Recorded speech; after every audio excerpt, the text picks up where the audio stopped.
பண்ணிட்டு இருக்க நேரத்தில் வந்தாங்க. மீன் வளத்துலேருந்து வந்து பண்ணி வைக்கணும் அப்படின்னாங்க. ஷார்ட் பீரியடாக இருக்கு அப்படின்னு சொல்லி குழந்தைகளுடைய அறிவை கொஞ்சம் ஆய்வு செய்யறதுக்கு இது ஒரு நல்ல வழியாக இருக்கட்டும் அப்படின்னு சொல்லி தலைப்புகளை குழந்தைகளுக்கு சொல்லிட்டோம். குழந்தைகள் பொறுப்பில் விட்டுட்டு நீங்கள் போய் யூடியூப்பை பார்த்து சர்ச் பண்ணுங்க. உங்களால் என்ன முடியுதோ எத்தனை பாயிண்ட் நான் சொன்னது 10 பாயிண்ட் தான். ஆனால் குழந்தைகள் வந்து நல்லா நிறையாவே இது பண்ணாங்க. 1 hour தான் கொடுத்தேன், எழுதுறதுக்கு 1 hour தான் கொடுத்தேன். அவங்களே ரெடி பண்ணி நேற்று காலையில் படித்தாங்க, ரெடி பண்ணி எழுதுனாங்க. அப்புறம் மதியம் 2 மணிக்கு பரிசு வச்சு 3 மணிக்கெல்லாம் நாங்கள் ஃபினிஷ் பண்ணிட்டோம். அதனால் இன்னைக்கு உலக மீனவர் தினத்தன்னைக்கு என்னுடைய பள்ளி குழந்தைகளை அழைத்து அவர்களுக்கு போட்டிகள் நடத்தி பரிசு வழங்கிய மீன் வளம் மற்றும் மீனவர் நலத்துறை உங்கள் அனைவருக்கும் எங்கள் பள்ளியின் சார்பாக ஒரு சின்ன ஒரு பரிந்துரை பெற்றோர்களுக்கு சொல்லியிருக்கிறார். நம்மளுடைய நல்ல ஒரு வாய்ப்பு கடவுள் உங்களுக்கு கொடுத்துருக்காரு மீன் இந்த இதை பற்றி. நீங்கள் வந்து எங்களுடைய எஸ்எம்சி உறுப்பினர் சொன்னாங்க, நாங்கள் அம்மிலம் உரம் தயாரிக்கிறோம் அப்படின்னு. நான் கிட்டத்தட்ட ஒரு 8 ஆண்டுகளாக இதை நான் வந்து என்னுடைய தோட்டத்துக்கு நான் பயன்படுத்திட்டு அப்போ எவ்வளவு லேட்டா நீங்க அப்போ உங்களுக்கு எல்லாமே இருக்கு, எவ்வளவு கழிவுகளை நீங்க வேஸ்ட் பண்ணிருக்கீங்க யோசிச்சு பாருங்களேன். இவ்வளவு இப்ப குரூப்பா செஞ்சீங்கன்னா இந்த நிறைய பண்ணி நிறைய நீங்க வந்து விற்பனை கூட செய்யலாம். ஆனா நான் என்னுடைய வீட்டுல நான் வாங்குற எங்க வீட்டுக்கு பயன்படுத்தக்கூடிய மீன்களையே எடுத்து கழுவி இது பண்ணி அந்த உரத்தையாச்சும் என்னுடைய தோட்டங்களுக்கு நான் பராமரிக்கிறேன். எங்க சேட்டு துறைக்கு எங்க எஸ்எம்சி மக்கள்லாம் நிறைய பார்ப்பாங்க. எல்லா பூக்கள் எல்லா காய்கறி தோட்டம் பழங்கள் அத்தனையும் நான் பயன்படுத்திட்டு இருக்கேன். அதனால உங்களுக்கு கடவுள் வந்து பக்கத்துல எல்லாமே கொடுத்தும் கூட ஏன்னா வந்து சான்ஸ் கிடைக்கல இது வரைக்கும், உங்களுக்கு அந்த ஒரு விழிப்புணர்வு இல்லாம இருந்திருக்கு.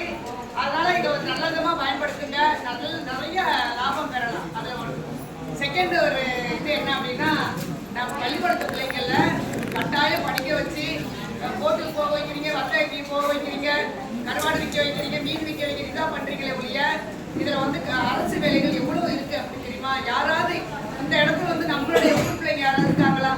நம்ம ஊர்ல படிச்சவங்க யாருமே இந்த இதுல இல்ல. அப்ப அதை என்ன செய்யணும்? இனி உங்களுக்கு நிறைய சான்ஸ் இருக்கு. சில பேராசிரியர் வந்திருக்காங்க, அவங்கள்ட்ட கேட்டு பாருங்க எவ்வளவு வசதிகள் இருக்கு, நிறைய வாய்ப்புகள் இருக்கு. ஆனா நம்ம குழந்தைகள் என்ன செய்ய மாட்டோம், படிக்க வச்சு நம்ம குழந்தைகளை அரசு வேலைக்கு நம்மகிட்ட பக்கத்துல இருக்கு பிசினஸுக்கு எல்லாமே இருக்கு. அரசு வேலைக்கு நம்ம அனுப்ப மாட்டேங்கிறோம். ஸ்டேட் வச்சிருக்கு, சென்ட்ரலும் வச்சிருக்கு. ஆனா நம்ம அனுப்பவே மாட்டேங்கிறோம். பார்த்தீங்களா,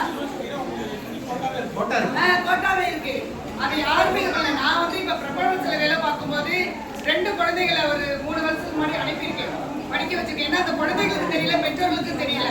அதனால இந்த ஒரு இதை ஒரு ரெக்வஸ்டா சொல்றேன், நம்ம குழந்தைகளும் கவர்மெண்ட் வேலைக்கு போகணும்.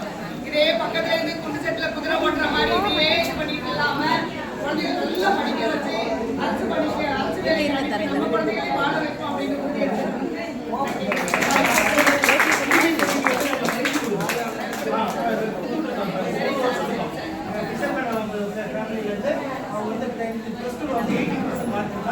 காலேஜ் முடிச்சவங்களுக்கு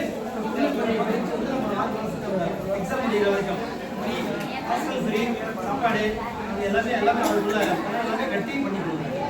அது வந்து ஐஏஎஸ்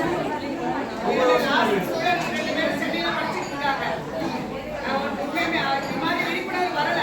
எங்களை வெளியே வந்ததுனால எங்களுக்கு ஒரு வாய்ப்பு கொடுத்ததுனால வெளியே வந்து நம்ம சொல்ற மாதிரி ஒரு சந்தர்ப்பம் கிடைச்சதால நம்ம குழந்தைகள் வேலை இல்லையே, அரசு வேலை இல்லையே அப்படின்னு நினைக்காதீங்க. நல்லா மூவ் பண்ணீங்க, நிச்சயம் நிறைய குழந்தைங்க நம்ம உருவாக்கணும்.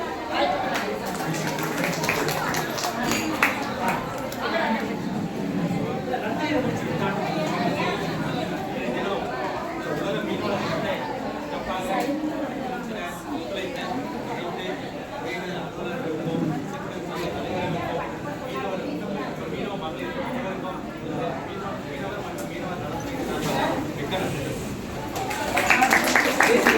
இறுதியாக